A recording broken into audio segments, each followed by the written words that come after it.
bring you the first of our exclusive 5-part interview with the world's most famous blonde. She's not blonde. Oh. Blonde. Oh. And is she the world's most famous blonde? That's a way to start an exclusive. You are doubting the fact that Madonna's blonde? Mm-hmm. Oh. Are you?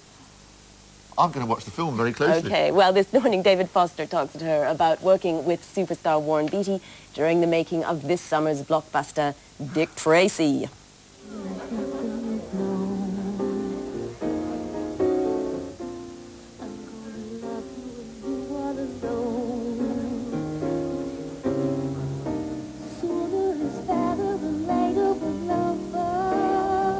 Since you have to seat Madonna in the right place, let's make sure you know where it is.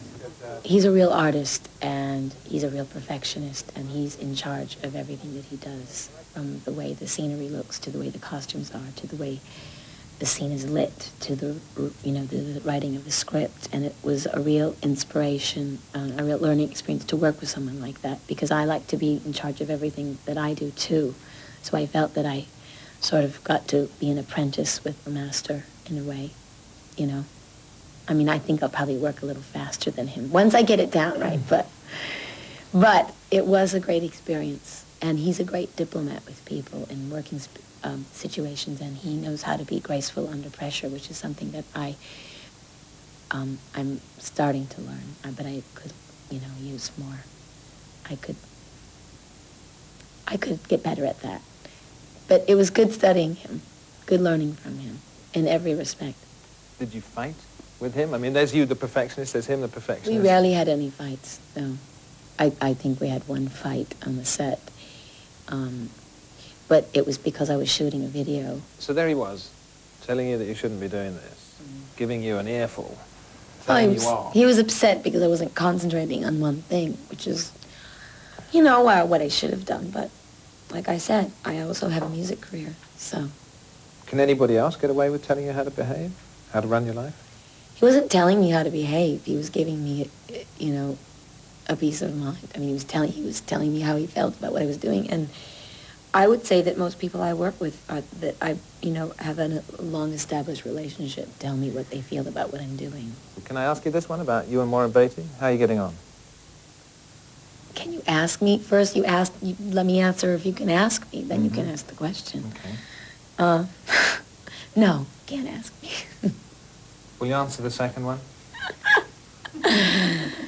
How are we getting on? We're getting on just famously. Great. I mean, we're really good friends. And we've both been working really hard on a project for a long time, and I think we're both really proud of it. And I think we're getting along really well, considering.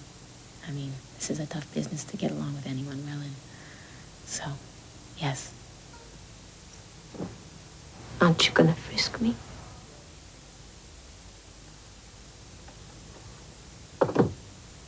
Yeah. You know, it's legal for me to take you down to the station and sweat it out of you under the lights. I sweat a lot better in the dark. Thanks for calling. I was beginning to wonder what a girl had to do to get arrested. Wearing that dress is a step in the right direction. Breathless wears a lot of tight dresses. Those are her redeeming qualities. She has a vulnerable side, so if anyone can manage to be a villainess and vulnerable at the same time, that's interesting to me. It's hard to do a song badly, which is what I was supposed to be doing in that scene. So Warren was constantly telling me to not do it so good, to not move well, to not sing well, to just kind of drip through it. But after doing 100 takes of it, it wasn't hard to feel that way. I mean, it was painful, but that's fine.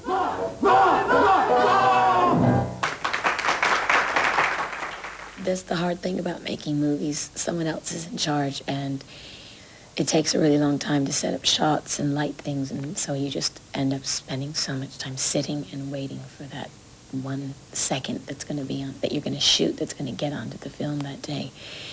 And it's very disjointed, and it doesn't follow chronological order, and in a way it's really not enervating. What's the opposite of enervating? Stultifying. Yeah, it just drains you. to me, that's more exhausting than doing my show every night. To sit and wait and wait and wait and be ready in your costume and ready in your feelings and your emotions and ready to do the scene and just have to wait hours and hours and hours in some stupid trailer, you know. So what does that mean about you in the future? Are we going to see you in more films? I mean, Desperately Seeking Susan. Mm-hmm.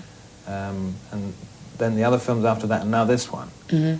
I mean, it could mean that his movies are going to take more of your time? Well, just because I don't like it doesn't mean I don't want to do it. As I said, I'm not here to enjoy myself. But I do, putting that aside, the waiting around, I love the medium of film. So, and I do hope to be able to make more of them. Maybe direct. I don't know. Maybe direct? Mm-hmm. Have you got any ideas? Mm-hmm. I'm not telling you. Evita? I'm not directing that. But that's the role that you would like to do next, am I right? Well, that's the role that they're planning on me doing next, but they have to have a script that's in good shape in the fall, which is when they want to do it. So if it is, I will. And what about the character of Perón? What do you think? Me as Evita Perón, I think that I'm the only one that can do it.